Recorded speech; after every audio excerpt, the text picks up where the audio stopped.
Beat Matt Batrep. Matthew here from miniwargaming.com, bringing you another Beat Matt Batrep. If this is your first time watching a Beat Matt Batrep, let me quickly explain how it works. First off, people can go onto the Mini Wargaming forums and challenge me to a game of 40k, fantasy, War Machine, or whatever else we happen to play here. If they win, they get a $25 gift certificate, or $25 in points, to the online Mini Wargaming store. Today I have been challenged by AJ to a game of War Machine. And this is going to be another mirror matchup. The last Beat Matt Batrep that you probably just watched was Tyranids versus Tyranids in 40k. This is going to be Khador versus Khador. Now we do have different casters and slightly different armies, although there's a lot of heavy jacks on both sides, so it should be a lot of fun to watch the heavy metal smash into each other and see who can win in this, I guess, it's a grudge match because it's two Khador warcasters going against each other, however you want to look at it. So let's jump right into it, take a look at the scenario and at the armies that have been brought in. We're going to start by looking at AJ's Khador. Now this one is being led by Karchev, so the man in the machine himself. If you're a Star Trek fan, you might recognize the paint scheme. He actually went with a Star Trek paint theme. Here's Karchev himself, guarded by a war dog.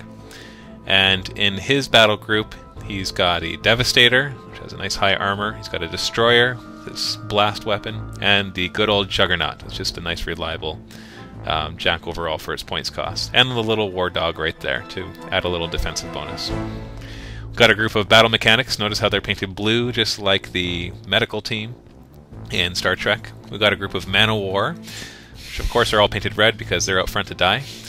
And the Widowmakers, we got a group of them, plus a Widowmaker marksman solo.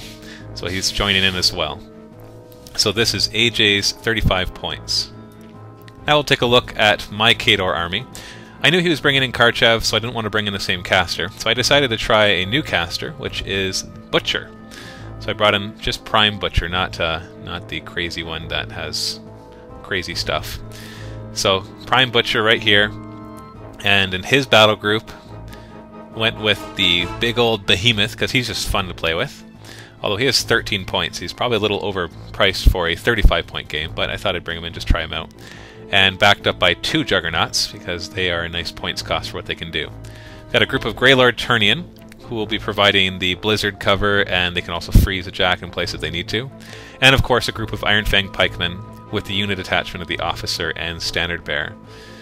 And so basically, you'll see what I'll show you my strategy in a second when we go to do deployment. Looking at the scenario, we decided to go for a straightforward scenario because AJ is relatively new to the game, and also because it's only 35 points. So we're going for Mosh Pit, which basically is the center of the board. Anything within 8 inches of the center of the board. If at turn 3, if you are in it and the opponent is not, you win the game. Or caster kill, whichever happens to come first. So it's a scenario that encourages everybody to meet at the middle and just duke it out. So we rolled off for deployment, and I got to deploy first. So as I deploy here, I want to talk about my basic strategy of what I decided to do, and then as AJ deploys, I'll tell you what his strategy was. So first thing first, I'm putting out my Iron Fang Pikemen in front, all in shield wall formation. So they have a nice, healthy armor 18 when they're in shield wall. And what I plan on doing is advancing them and keeping them in shield wall. And then the Turnians behind will cast Blizzard on them, which will give them cover. So they'll all have, or all concealment. So essentially, they are all going to have a defense of 15 just from that. On top of that, Butcher is going to cast the Iron Flesh on them, which gives them +3 defense but -1 speed. So their defense will be 18. So it'll be very hard for the Marksmen or the Widowmakers to pick off the Iron Fang. And so they'll stay in front, then they'll take the first charge, then die, and then my jacks, of course, will step in and hopefully be able to countercharge and do a lot of damage. On his end, he's got the Karchev with a couple of his jacks, and then he wants to do a bit of a flanking maneuver here, so he's got his Man of Wars and Devastator over on the side. So you can see the tight group here with Butcher behind with the Iron Fangs out in front. His Widowmakers, of course, have advanced deploy, so they went 16 inches out because they want to just move up and start sniping some jacks. And then he's got his Man of Wars and his Devastator on the side there, just so they can kind of come up from the side and flank everybody. So like I said, I rolled off and I had first turn, so I will go first doing the strategy that I already talked about. So the first thing he's going to do is allocate 3 focus to the Behemoth, because he's going to take some shots just for fun. And then the Iron Fang Pikemen are going to move up methodically. We're not going to run them, we're not going to do anything crazy. Just going to move them up 6 inches and keep them in shield wall. with the standard bearer behind and the officer in the middle, so that they are all nice and protected. The Butcher is then going to cast Iron Flesh on them, which gives them +3 defense but -1 speed. And then he's going to advance. Now I think I advanced him 6 inches here, although I think it ended up only being 5 inches. For a couple rounds there I forgot that his move is only 5 inches, not 6 inches, although it didn't really play too much into the game. So the Behemoth is moving up. He takes a shot, which I knew was not in range, so I was hoping that would scatter. One of them did not scatter, and the other one scattered right into the group of Widowmakers, hitting 3 of them. The Widowmaker marksman, the solo, actually got killed by it, because I had 3 focus, so I boost all 3 damage rolls. And as you can see here, now he's lost another Widowmaker, and another Widowmaker. So I kind of felt bad with that, because I got really lucky. It was just a pot shot, and it happened to bounce right into the middle of them and killed 3 of his marksmen. So now you can see the Grey Lord turning in here, casting their Blizzard, just putting the templates on top, but they will go underneath as they're supposed to. So that was very unfortunate for AJ there, that he lost 3/5 of his Widowmakers, one of them being the solo.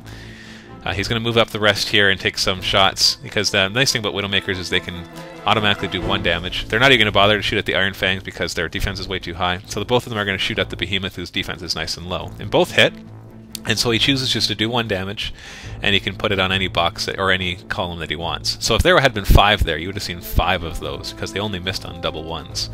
So they could have done a lot more damage there. So unfortunately they got neutered right away. His flank is moving up. Now Karchev here is going to cast Toe. He's going to move up an extra 2 inches rather than taking his extra focus. He's going to turn around and whip the jacks into his back arc. And so then you can see the 2 jacks get pulled up with him. That's not their movement. And then he's going to use another 2, and he's going to cast Sidearm. So Toe expires because it's an upkeep spell, and Sidearm starts. And the Destroyer moves up, and he doesn't really care about hitting, and it perfectly scatters and hits 5 of them, and hits 3 of them from behind, and so it doesn't get their shield. But unfortunately he rolls really crappy with that, because it's only power 7, and then the ones in front or the ones behind he has to roll double 6s because it hit them in front, which gets their shield wall. So I rolled really well, knocked out 3 of his Widowmakers, and he rolled really poorly there. He should have killed 1 or 2 Iron Fang pikemen right there, but he didn't kill any. So already the dice are working against him, so that is unfortunate. I like to see a game where the dice work pretty even for both sides, so we can see tactics winning out in the end. He's moving up everything else. We are at end of round 1, just like normal War Machine. Not much happens in round 1, although I got pretty lucky there.